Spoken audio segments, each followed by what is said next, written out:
कृपया मुझे महादेव से क्षमा याचना करने के लिए एक अवसर अवश्य प्रदान करें।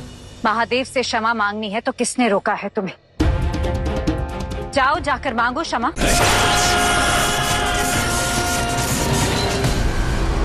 एक माता से बिछुड़ने के पश्चात अब दूसरी माता भी मुझसे दूर जा रही है।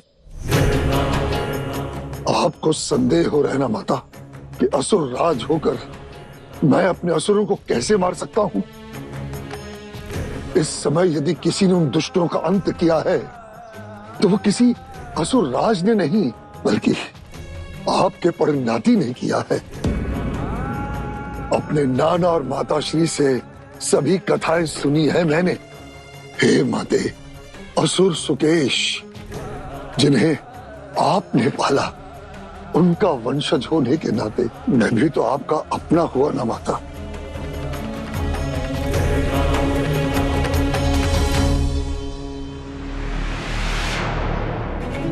माता, आप जगत जननी है, आपका हृदय बहुत उदार है। कृपया मुझे महादेव से क्षमा याचना करने के लिए एक अवसर अवश्य प्रदान करें। महादेव से क्षमा मांगनी है तो किसने रोका है तुम्हें?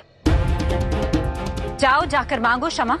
इस संसार में शब्दों से अधिक मोल कर्मों का होता है माता, और मेरे कर्म दूषित थे, इसलिए महादेव से क्षमा याचना करने से पहले मुझे अपने कर्म सुधारने होंगे।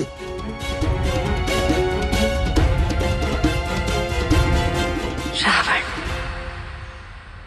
माता, क्या योजना बनाई है वत्स? क्या लगा तुम्हें कि मैं तुम्हारा छल नहीं पहचान पाऊंगी, कि समझ नहीं पाऊंगी कि उन असुरों को तुमने भेजा था? ये जान नहीं पाऊंगी कि सुकेश और सोमाली का विषय केवल तुमने मुझे भावुक करने के लिए उठाया था? किंतु माता को प्रसन्न करना, उनके मन में स्थान प्राप्त करना कोई अपराध नहीं है माता। और मैंने ये सब इसलिए किया माते, ताकि आप मुझे अपने भक्त के रूप में अपने जीवन में योगदान देने का एक सुनहरा अवसर प्रदान करें। कैसा योगदान? सुना है शक्ति माता, आप अपने शिव के लिए एक भव्य भवन का निर्माण करवा रही हैं। बस उसी निर्माण कार्य में अपने आराध्य के धाम को सजाने का एक सुअवसर इस तुच्छ भक्त को भी प्रदान करें।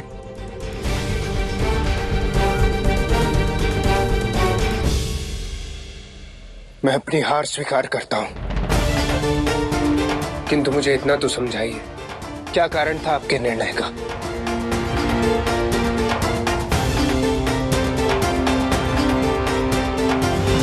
जब भी कोई व्यक्ति समर्पण का मार्ग अपनाता है, अपने तन और मन से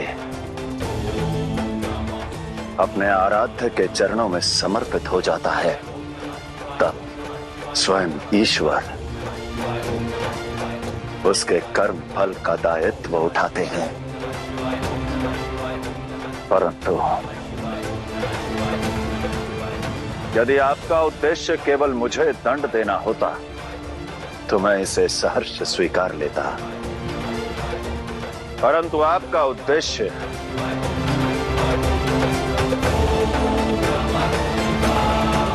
प्रहार करना था, प्रहार करना था, प्रहार करना था।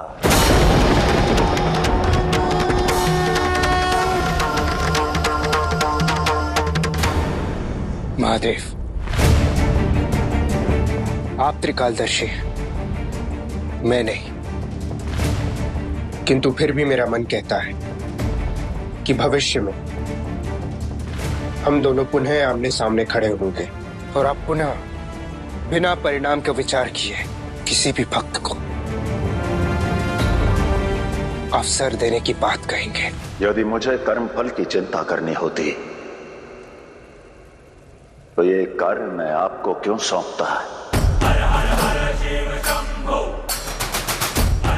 कर्म फल दाता जाइए शनिदेव, आप स्वतंत्र हैं। नहीं महादेव, मैं ऐसे नहीं जा सकता, क्योंकि शिव अपने तर्क से कर्मफल को टाल सकते हैं, परंतु शनि को तो दंड भुगतना ही होगा। मुझसे भूल हुई है, मैंने उन्हें संसार से विपरीत दृष्टि से देखा। मुझे इस भूल का दंड दीजिए महादेव।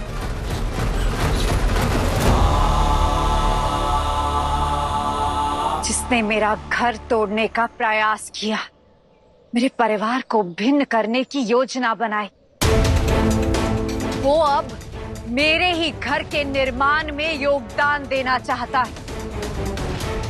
बोलो रावण, क्या करना चाहते हो तुम? आप प्रकृति है माता और मैं वस्तुकार। मैंने अपना संपूर्ण साम्राज्य स्वर्ण लंका शून्य से बनाई है माते, किंतु अपने आराध्य की सेवा करने से मुझे वंचित न रखिए माता।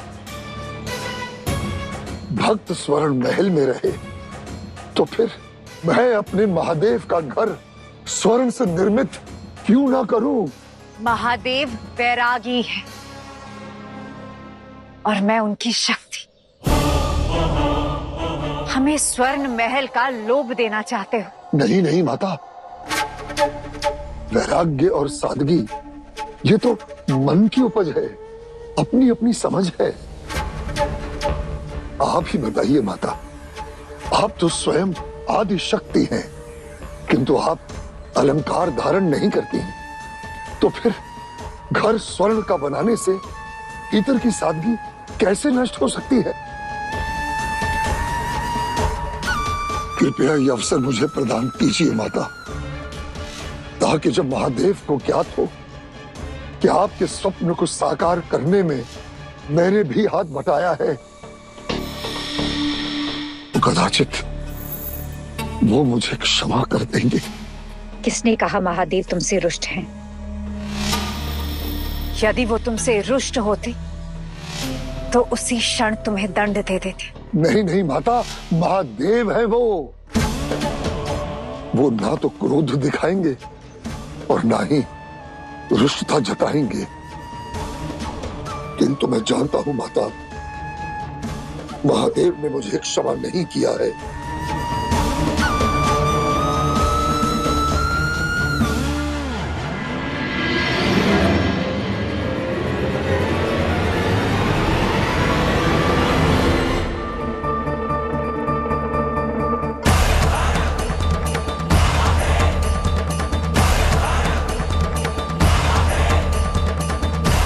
महादेव, भला ये कैसा दंड हुआ? आप ही ने तो कहा था शनिदेव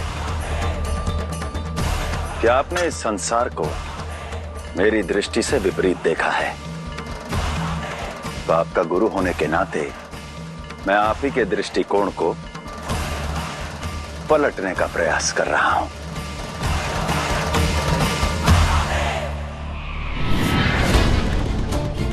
मैं ये पुष्प बड़े भक्ति भाव से हिमालय से लेकर आया हूं। यदि आप इसे स्वीकार करेंगी तो मैं समझूंगा कि शिव शक्ति मुझसे क्रोधित नहीं है। और माता, मैं तो केवल महादेव की आराधना करना चाहता था,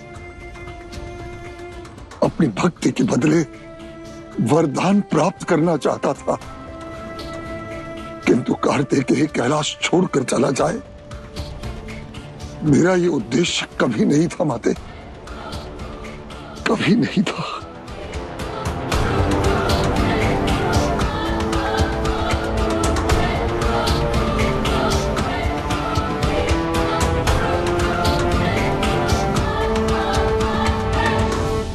अपनी भूल का बोध हुआ शनिदेव? गुरु के दिए ज्ञान का अर्थ तो समझ गया महादेव, परंतु इसका अर्थ ये नहीं है कि मैं आपकी कही हर बात और आपके किए हर कर्म से सहमत हूँ। उसकी कोई आवश्यकता भी नहीं शनिदेव। महादेव, मेरा मन अशांत हो रहा है, मुझे आपके डमरू का नाद सुनना है। कृपया अपने शिष्य के निवेदन को स्वीकार करें।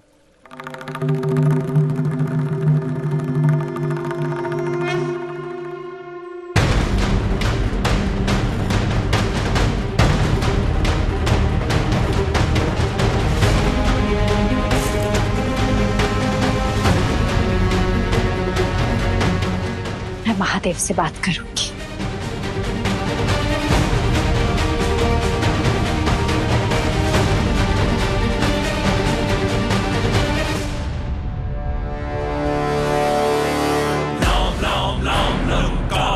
पतये लिम लिम लीम लंकेश लूम लूम लूम जिह्वा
देवी, बाहरी कोई गंध कैलाश में प्रवेश कर चुकी है।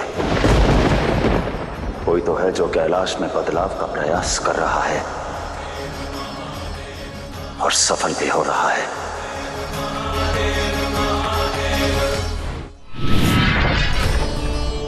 देव शिल्पी विश्वकर्मा का देवी पार्वती को प्रणाम। कहिए माता, क्या आदेश है? मेरे और महादेव के लिए गृह निर्माण का कार्य शीघ्र अति शीघ्र आरंभ कीजिए। कैसा घर चाहते हैं आप? भक्त स्वर्ण महल में रहे। मैं अपने महादेव का घर स्वर्ण से निर्मित क्यों ना करूं?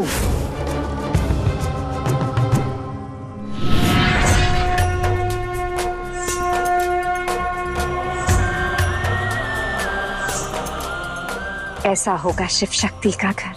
बहुत ही उत्तम विचार है देवी, किंतु कृपा करके इस भवन के महत्व एवं सौंदर्य बोध भी बता दीजिए।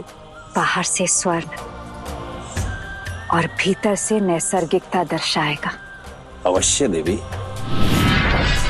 जब शिव परिवार का घर इतना सुंदर बनेगा तो तुम कैसे नहीं आओगे कार्तिकेय? तुम्हें आना ही होगा। महादेव को दिखाकर आती हूँ।